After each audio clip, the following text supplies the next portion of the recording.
Hello there, Assalamu alaikum. Hope you have a good start of the day.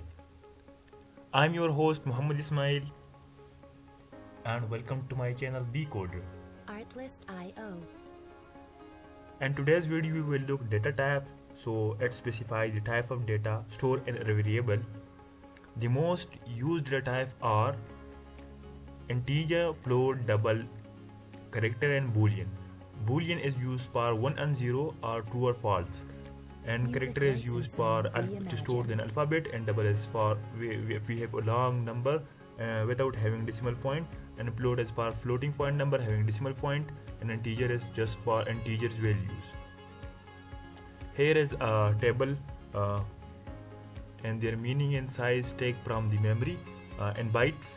So integer takes 2 or 4 byte. It may have a long int or short int. And also there is a floating point number and bool in wide character, which take 2 bytes from memory, and wide data type take no 0 byte from memory. And as we know that every byte contains 8 bits. So here is, as you can see on your screen, there is a range of every data type.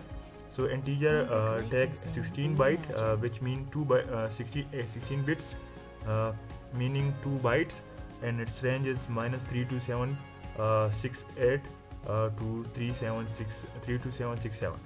As well as in last, as you can see, character take 8 bits, meaning 1 byte, and 65535 take its range. So here is the example of variable and data type. The variable is just like a container. As in our regular routine, if we have to store something, we put it in some container. The size of the variable here we doesn't define, so it may be have any size.